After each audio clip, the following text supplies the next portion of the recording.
All right, so we've been talking to you now for the past couple days about this verdict that just came down today. I guess what we would like to talk to you about is going forward. We know that she is now a convicted murderer. What is the next step? So she goes back into her jail cell after the verdict is read, and sort of walk us through the process of kind of what happens next. So they're going to transport her back to Fremont County. It sounds like that was where it had original jurisdiction over the case. So the sentencing will actually take place in that courtroom, Okay. Not where the trial was held. But over the coming weeks, Adult Probation and Parole for Idaho will meet with her and start preparing what's called a pre-sentence report or pre-sentence investigation that's required by statute. In this case, it's obviously a murder case, but the purpose of that is twofold. Sometimes they use it for sentencing recommendations.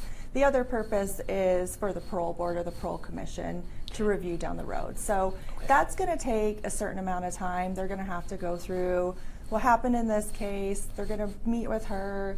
They'll go through criminal history. They'll go through basically her entire life and try to put together a snapshot of, and especially in her case, who she became. She, for all intent and purposes, was seemingly, a normal functioning member of society, and at some point, made some choices or some things happened that brought her to where she is today. So I think all of that will be included in that so that those things can be taken into consideration down the road. So basically a file or a report's going to be put together on all those things that you were just discussing right there. I think you and I were talking a little bit before, like the judge doesn't really have much discretion over how much time she's going to serve. Is that correct? That is correct. So she'll be sentenced to prison on a first degree felony murder. It's death or prison. They took death off the table. Right. We chatted about that earlier. In this case, she'll be sentenced to prison under the statute in Idaho, as I understand it, and I'm not licensed there, so take it for what it is, is that she'll serve at least 10 years before she's eligible for any other release or anything along those lines. So the judge won't make that decision, but what will be considered is whether or not these counts should be run consecutive or concurrent to each other. Okay, and so that could determine when she would be eligible possibly for going in front of the parole board at some point down the road. Right. Okay. And I expect any arguments we hear at sentencing probably to be largely focused on that issue. Do you think, and can you lend any context to this? I don't know, a lot of people would probably agree, there's probably nothing more heinous than being convicted of killing your own children.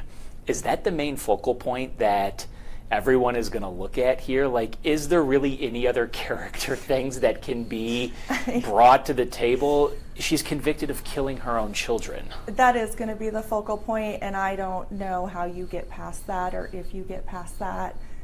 That is, perhaps one of the most unthinkable things that you could ever do or that could ever happen. And so, is there a lot of mitigation to that point? Probably not a lot, but in her case, I think there is some. They did run competency, and I understand she was deemed incompetent for a period of time and then was restored.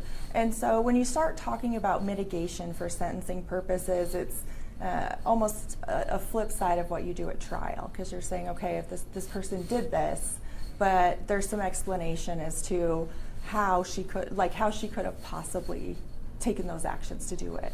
And so there will be a lot of mitigation done, and had this continued to be a death penalty case, mitigation would have been a huge factor in it, because it's always your goal, no matter what, is let's get rid of death, and then we'll go from there. When you say mitigation, do you mean not face the death penalty or be able to not spend as much time in prison as possible? Is that what you mean by mitigation? That is. So that's probably a term of art that we use. Yeah. Right. Is any evidence or any things about her mental health problems?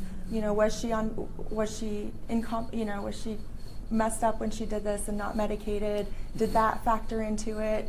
Is there a possibility that she could be rehabilitated on the other side?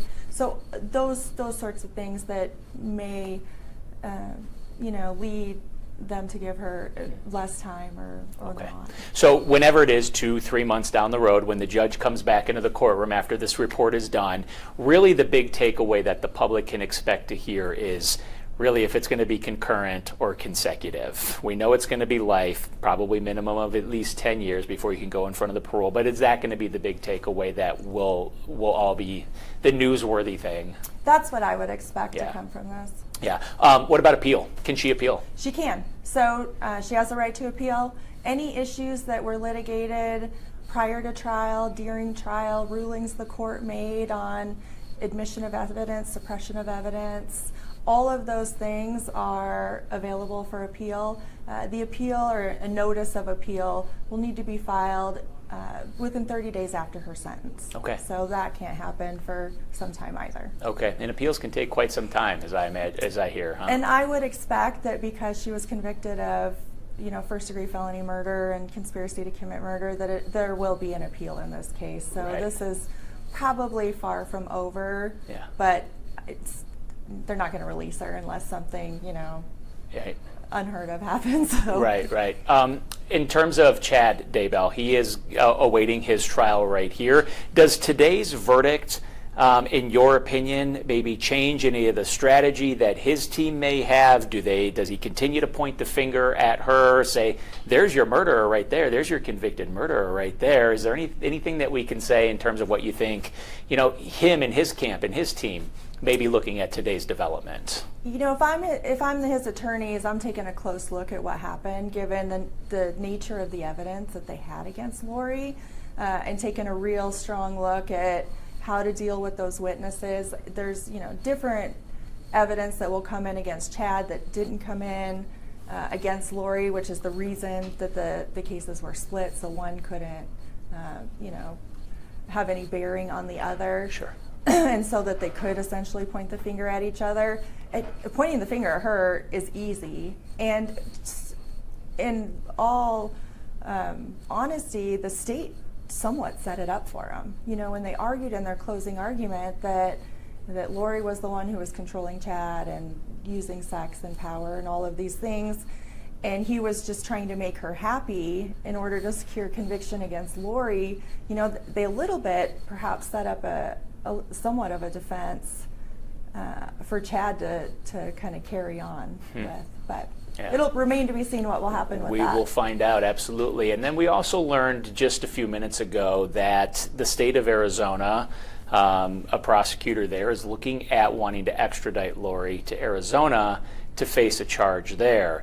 How does that play into all this? Because she still needs to be sentenced. Right. I would expect that they would not file any extradition requests until after she's sentenced. So after she's sentenced and goes out to the prison, it's very possible that under Article 4 that there's an extradition clause that if you're facing charges in another state, that state can make a request.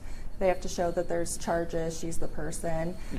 She is entitled to retain counsel on that, and she can fight it if she wants. So we'll see or she can consent to it. But I would expect if they're going to file charges that would come sometime after sentencing. What would be the argument for fighting extradition? There's a number of arguments you can file through what's called a writ of habeas corpus. A lot of arguments made are identity based. You can't prove I'm the person, or something along those lines, or the charges aren't serious enough. But is it a delay, a stall tactic? Yeah. In all likelihood, if they make a request, even if she delays it for a period of time, ultimately she's going to get extradited down there, I would suspect. Sure. Anything else that really stands out to you that maybe we missed or didn't ask about with respect to what happens next for Lori? I don't think so. I think we pretty much covered it all. Okay. Big day. A lot of people have been waiting a long time for this, and we now know that she's been convicted on all the charges that she was facing. So. Yeah, and hopefully this, provides some start to some closure for the family. I know that's far from over, but they've certainly been through through a lot waiting for this as well. Yeah.